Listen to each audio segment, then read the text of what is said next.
വർദ്ധിച്ചുവരുന്ന വെളിച്ച മാലിന്യം നിയന്ത്രിക്കാൻ തദ്ദേശ സ്വയംഭരണ സ്ഥാപനങ്ങൾ നിയമങ്ങളും ചട്ടങ്ങളും രൂപീകരിക്കണമെന്ന് ശാസ്ത്രവേദി സംസ്ഥാന president doctor Achyutha Shankar seminar ഉദ്ഘാടനം ചെയ്ത് സംസാരിക്കുകയായിരുന്നു അദ്ദേഹം. വെളിച്ച മാലിന്യത്തെക്കുറിച്ച് ശാസ്ത്രവേദി കോഴിക്കോട്ട് സെമിനാർ സംഘടിപ്പിച്ചു. സംസ്ഥാന പ്രസിഡന്റ് ഡോക്ടർ അച്യുത ശങ്കർ ഉദ്ഘാടനം ചെയ്തു.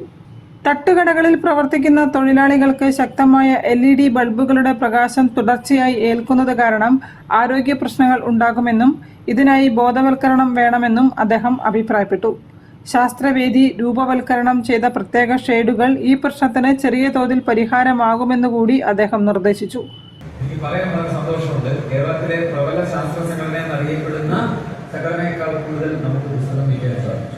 നമ്മുടെ മാസികകൾ, നമ്മുടെ കലണ്ടർ, അത് നമുക്ക് ഇതുവരെ പുസ്തകങ്ങളില്ലായിരുന്നു, പ്രസിദ്ധീകരണങ്ങളില്ലായിരുന്നു. ഇത് നമുക്ക് 18 പുസ്തകങ്ങൾ കഴിഞ്ഞ 1.5 വർഷത്തിനിടയ്ക്ക് 18 പുസ്തകം. പരിപാടിയിൽ ജില്ലാ പ്രസിഡന്റ് PI അജയൻ അധ്യക്ഷനായിരുന്നു. അഡ്വക്കേറ്റ് EM രാജൻ, ജില്ലാ secretary doctor K Anoop, doctor Akhil R Krishnan, TKA Azeez, Moosa Pantheerankavu, doctor Nasar, doctor P Sreemanunni തുടങ്ങിയവരും സംസാരിച്ചു. News bureau, Kozhikode.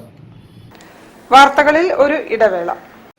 ക്യാൻസറിനെതിരെ പൊരുതാനായി കാലിക്കറ്റ് സിറ്റി സർവീസ് സഹകരണ ബാങ്കും MVR ക്യാൻസർ സെന്ററും സംയുക്തമായി അവതരിപ്പിക്കുന്ന ക്യാൻസർ ചികിത്സാ സഹായ പദ്ധതിയാണ് മാസ് കെയർ.